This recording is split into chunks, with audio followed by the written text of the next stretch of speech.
There are only two ways to do things in life: voluntarily or because you're forced to. Government's the only institution in America that's allowed to use force, that has a legal right to make you do things. And everything government does, every regulation, every tax it imposes, is backed up by force or the threat of it in one form or another. Sometimes the force comes in the form of a bulldozer. That's what's threatening this neighborhood in New Rochelle, New York. It's what you might call a mixed neighborhood. There are 2 thriving churches, 34 homes, 28 businesses. It's very diverse. People of different races live here in harmony. Residents told us they like their neighborhood the way it is. We just like one big family there. So what's the problem? Well, the problem is that city officials like the mayor don't like it. No urban planner would ever design a neighborhood like that with a house next to an industrial site, next to a bus depot. That's not a neighborhood, in my opinion. The city's solution? Flatten the area and replace it with an IKEA furniture store. IKEA has to go away! Lots of people around here are not happy about that. They want to put us out of our homes and business and destroy 2 churches so they can come in and sell furniture? Well, yes. These people may have deeds for their homes and businesses, but government can still just kick them off their property by using a law called eminent domain, which means superior ownership. Officials can take over your property if they decide it serves what they consider to be the greater good. The government first used eminent domain to get land for new highways, bridges, parks. This woman was literally dragged from her home to make room for a park in Virginia. Thank you. Please be seated. These days, however, government officials use eminent domain for all kinds of things to help private companies expand. Not just IKEA, but Kmart, Home Depot, baseball teams, shopping malls. When this shopping mall in Texas wanted to expand into that neighborhood, the town just ordered everyone out and had the entire neighborhood bulldozed. That's the plan for New Rochelle. We have freedom, but where is the freedom? What freedom do we have when we have businesses that'll just come in and say, oh, you have to move? There is no freedom. I have to move my city forward and renew areas that have fallen into disrepair and into blighted conditions. And I think the only way to do that in a city of this size is to be able to reorganize things a little bit. What about freedom? The people there say they don't want to be reorganized. I think there's a need to understand how government can improve its community. Now, I have to say, I like IKEA stores. These are great things to have around.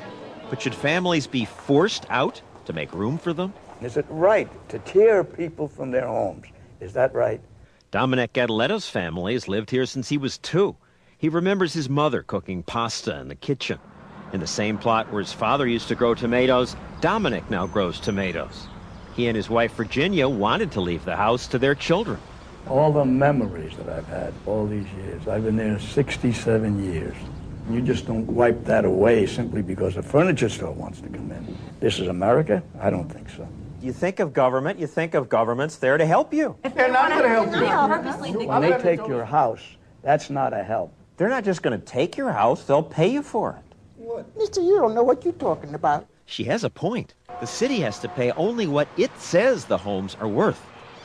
We're just asking them to move to a different site. You're not asking people, you're telling them, move. But we're going to try to find them adequate relocation headquarters. I've never felt so powerless in my whole life.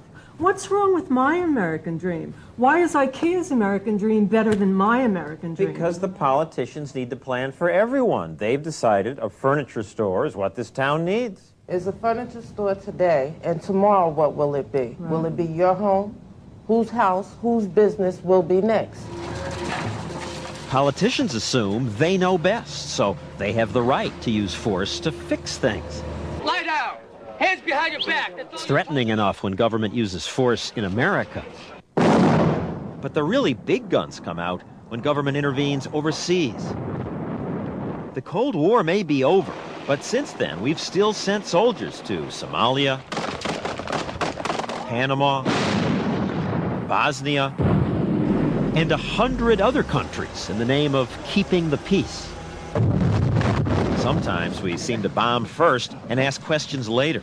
We bombed this factory in Sudan, It's a normal factory. There is no involvement of any army or I any... scoffed when I heard this factory director's claims, but now our government admits at the time weapons were not produced there. Our interventions may even make America less safe, more vulnerable to terrorism, because they tend to make us new enemies. Most recently, we intervened in South America. Today we are called upon to stand for democracy under attack in Colombia. We're getting ready to start a war in Colombia. We just voted umpteen billions of dollars to go down there and get involved in a civil war that's been going on for 30 years. Who do you think lobbied for it? The people who build the helicopters and the people who own oil wells.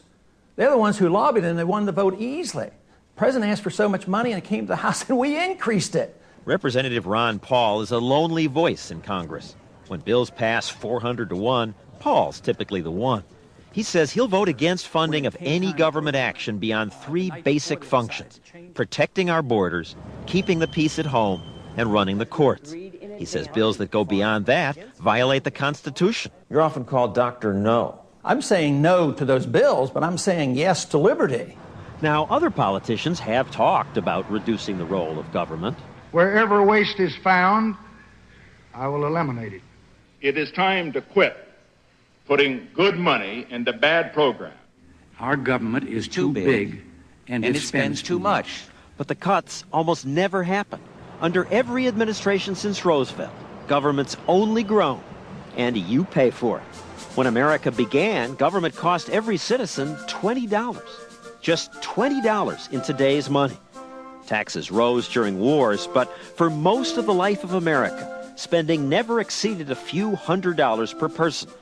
Government did get much bigger during World War II. You paid $5,000 per person then. That was supposed to be temporary, but it wasn't. Government grew again, and now it charges each of us on average not $20 per year, but $10,000 per year. After all, the politicians say they need the money because government's so busy. It has to do so much. We need these things. What should government do? Government should do what it's appointed to do, namely to protect our rights. When criminals attack us and when foreign aggressors attack us, then the government rises and does its job of protecting our rights. And government would do a very nice thing to us if it just kept to that job. And it would do it much better if it didn't do all this other stuff that it's gotten its nose into. Will that ever happen? I doubt it. As Thomas Jefferson warned, the natural progress of things is for government to gain and liberty to yield. The choice is up to you. That's our broadcast. Thanks for watching. I'm John Stossel. Good night.